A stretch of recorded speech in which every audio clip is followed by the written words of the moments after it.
Welcome to this explainer. Let's get right into it. JFrog's Q1 2026 earnings are out, and we are unpacking exactly what happens when a company solidifies itself as the absolute backbone of the AI software supply chain.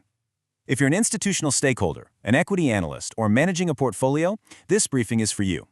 We're going to completely decode the operational metrics and the underlying financial mechanics driving their current momentum. Before we jump into the numbers, a quick note. This video is for educational purposes and not financial advice. We're simply here to objectively examine the data and the narrative laid out in the source material. Okay, let's dive in. JFrog is on a very specific mission, right? They want to be the software supply chain system of record. Think about it for a second. Organizations are scaling software development at light speed right now, heavily driven by the AI era. But who is actually securing those foundational building blocks? By analyzing their Q1 performance, we get a crystal clear picture of how their role as the critical infrastructure for trusted software artifacts, binaries, and AI models translates directly into hard financial data. Here is our roadmap for today's briefing. We'll quickly hit the top-line highlights, look into customer expansion, break down the GAAP to non-GAAP metrics, discuss shareholder value, and then wrap up with their FY 2026 guidance. All right, starting with Section 1, Q1 2026 top-line highlights. Overall revenue for the first quarter landed at $154 million. That is a highly respectable 26% year-over-year growth trajectory. But honestly, the real headline is the massive dichotomy in growth rates when you isolate the cloud segment. Cloud revenue absolutely surged, up 50% year-over-year, hitting $78.9 million.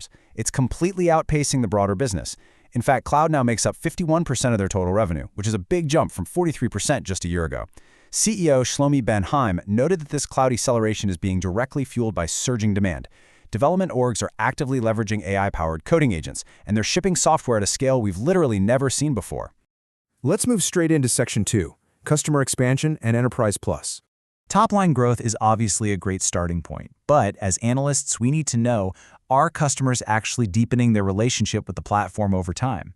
Well, a crucial health metric here is the net dollar retention rate, or NDR, which came in at a massive 120%. In really simple terms, this means that even if JFrog didn't sign a single new logo, their existing cohort of customers spent 20% more than they did in the prior year.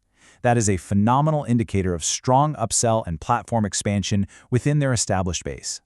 And that 120% isn't just some static one-off number. It actually represents a clear, strategic acceleration from the 116% retention rate we saw in the exact same period last year. It tells us that JFrog's land and expand strategy is firing on all cylinders, allowing them to capture significantly more wallet share from existing accounts as those specific customers mature and scale up their operations. So you might be wondering, what exactly is driving that incredible stickiness? Well, it's heavily driven by customers who are basically fighting tool fatigue by adopting the end-to-end Enterprise Plus subscription. Enterprise Plus now accounts for a dominant 58% of total revenue. That's up from 55% a year ago. Customers are actively standardizing on JFrog. They're moving away from fragmented, stitched-together point solutions and embracing a unified platform built around Artifactory. They literally just need a comprehensive shield to govern, manage, and secure their binaries against rapidly escalating supply chain threats. And high-value customer acquisition? It's tracking that exact same aggressive upward trend. JFrog now boasts 80 customers generating over $1 million in annual recurring revenue. That's an absolutely impressive 48% year-over-year increase from the 54 customers sitting in that elite cohort a year ago. On top of that, their enterprise base generating over $100,000 has grown to 1,225 customers. When you see numbers like that, it's a giant flashing signal. JFrog isn't just some nice-to-have developer tool anymore. It is mission-critical infrastructure for massive organizations. Let's transition to Section 3, GAAP to non-GAAP reconciliations. To truly understand the bottom line and really gauge how efficiently this company is running, we have to separate the actual operational cash generators from the strict accounting realities. Like most players in the software industry, JFrog uses non-GAAP metrics to give us a much clearer view of core operational performance. We're essentially peeling back the accounting layers to look at the actual cash engine. The biggest adjustment here is stripping out share-based compensation, which was a hefty $39.6 million this quarter. We're also adjusting for $4.6 million in amortization of acquired intangibles and roughly $1.5 million in acquisition-related costs. When we apply those adjustments, the impact is profound. An already solid GAAP gross margin of 78.2% jumps to a really elite non-GAAP margin of 83.8%. But the real operational story? That's in the operating income. Those non-GAAP adjustments totally flip a $12.9 million GAAP operating loss into a highly efficient $32.9 million non-GAAP profit. That yields a robust 21.4% non-GAAP operating margin. It perfectly demonstrates that beneath the heavy weight of non-cash employee compensation, the core software delivery engine here is exceptionally profitable. Naturally, this dynamic flows straight down to the bottom line. While the GAAP net loss sits at 7 cents per share, once you apply the non-GAAP adjustments and factor in the income tax effects, the adjusted non-GAAP diluted earnings per share stands firmly in the green at 27 cents.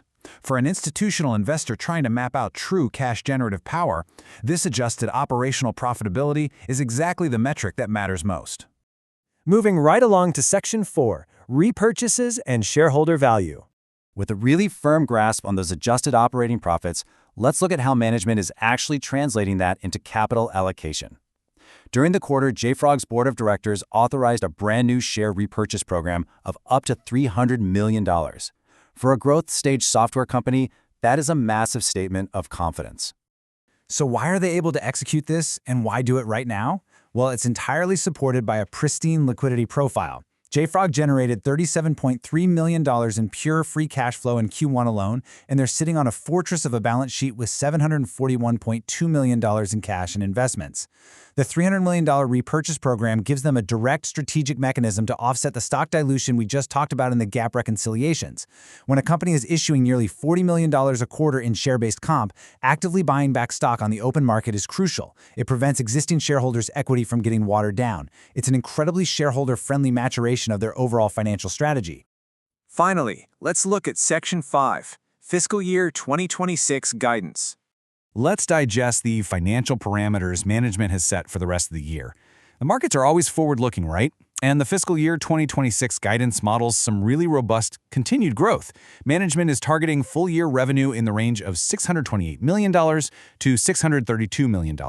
But perhaps more importantly, they are projecting this growth while maintaining rigorous operating discipline. They're guiding for non-GAAP operating income between $112 million and $116 million. That all flows down to an expected non-GAAP earnings per share of 93 cents to 97 cents for the full year.